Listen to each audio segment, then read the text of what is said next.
Hi friends, welcome to my channel.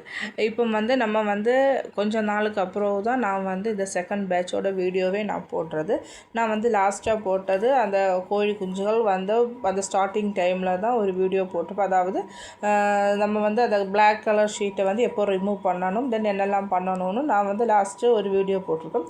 அது என்ன, நான் ஃபஸ்ட்டு பேட்சில் என்னெல்லாம் மிஸ்டேக் பண்ணேனோ அது இந்த செகண்ட் பேட்சில் பண்ணக்கூடாது, அதனால தான் ரீகரெக்ஷன் நான் பண்ணுறது. அந்த வீடியோ தான் நான் போடுறேன். இப்போ அதனால் எனக்கு இந்த செகண்ட் பேட்சில் நம்ம போட்ட மிஸ்டேக் அந்த டேஸ் வரும்போது தான் நான் வீடியோவே பண்ணுறது. இப்போ டே 25 ஆகுது. ஸோ இந்த டைம் நம்ம ஒரு மிஸ்டேக் போட்டிருந்தோம். ஏன்னா 25 ஆகும்போதே நம்ம கோழிகளை ஒரு வெயிட் பார்க்குறது அவசியம். ஏன்னா நம்ம ஷெட்டுக்குள்ளாலே ஒரு வெயிங் மிஷின் வாங்கி வைக்கணும். ஏன்னா அப்போ தான் நமக்கு கோழிகள் வெயிட்டு எவ்வளோ வருதுன்னு தெரியும்.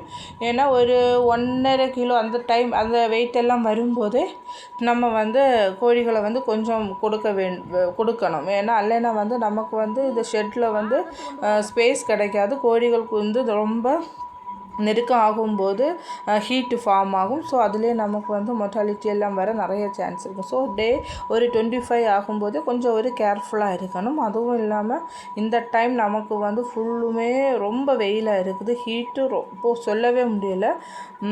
ஏன்னா மழையும் இல்லாததுனால காற்றும் இல்லை. உங்களுக்கு இந்த வெயில் ஒரு 4:30 போல் தான் இந்த வீடியோ நான் எடுத்துருப்பேன். அது உங்களுக்கு பார்க்கும்போதே தெரியும் எவ்வளோ வெயிலாக இருக்குதுன்னு.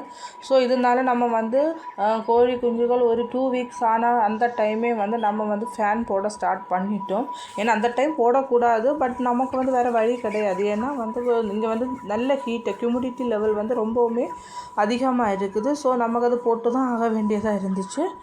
அதனால் நம்ம அதிலேருந்து இப்போ ஒரு மார்னிங் ஒரு 7:30 ஈவினிங் ஒரு 6:30 வரைக்கும் நம்ம ஃபேன் போட்டிருக்கோம். ஏன்னா அது வரைக்கும் ரொம்ப வெயிலாகவும் இருக்குது, அந்த ஹீட்டும் போக மாட்டேங்குது. அதுக்கப்புறம் தான் ஓரளவுக்கு கொஞ்சம் ஹீட் கரெக்டாக ஆகுது. அதனால நம்ம மார்னிங்லேருந்து இங்கே நம்ம என்ன போட்டுருவோம், ஃபேன் போட்டுருவோம். உங்களுக்கு பார்க்கும்போதே தெரியும் எவ்வளவு கோழிகள் நெருக்கமாக இருக்குதுன்னு தெரியும். ஏன்னா அது ஒரு சைடு ரொம்பவே அதை வெயில் அடிக்கிறதுனால கோழிகள் எல்லாம் ஒன்றோடு ஒன்றா சேரும்போது என்னதாகணும், ஆல்ரெடி இந்த கோழிகள் ஃபுட்டு அது ஸ்டார்டர் லெவலில் போகிறதுனால அதோட ஹீட் இருக்கும். தென் பாடி டெம்பரேச்சர் இருக்கும். அதுக்கடையில் இந்த மாதிரி எல்லாம் சேரும்போதும் என்னதாக இருக்கும், ஹீட்டு கொஞ்சம் அதிகமாகும். ஸோ இதில் அட்டாக் வர்றதுக்கு நிறைய சான்ஸ் இருக்குது.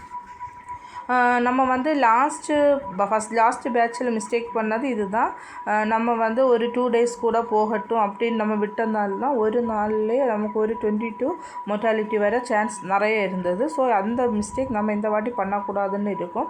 அதனால தான் ஒரு வெயிங் மிஷின் வாங்கி நம்ம 2 டேஸுக்கு ஒருக்க செக் பண்ணுறோம். ஏன்னா நம்ம அதை ஒரு 1.5 கிலோ ஆகும்போதே நம்ம இன்ஃபார்ம் பண்ணிட்டேன்னா அவங்க அந்த செவ்வாய்க்குள்ள கோழிகளை அவங்க பிடிச்சிட்டு போயிடுவாங்க. அப்போ நமக்கு ஷெட்டில் கொஞ்சம் ஸ்பேஸும் நமக்கு கிடைக்கும். அப்புறம் கோழிகளுக்கு இப்போதைக்கு ஒரு லைட்டாக ஒரு ஸ்டார்டிங் ஸ்டேஜில் ஒரு இழுப்பு போல் வருதுன்னு சொல்லியிருந்தாங்க.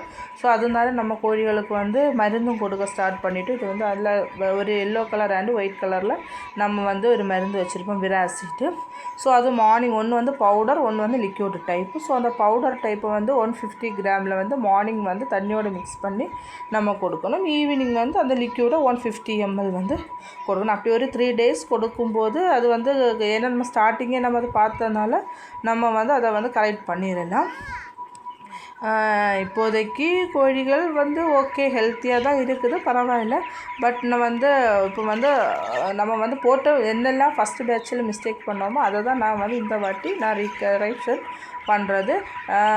நீங்களும் இதே போல் ஏதாச்சும் ஒரு ஷெட்டு புதுசாக ஃபார்ம் பண்ணுறவங்களுக்கு இந்த மாதிரி டிப்ஸ் எல்லாம் யூஸ் ஆகும்.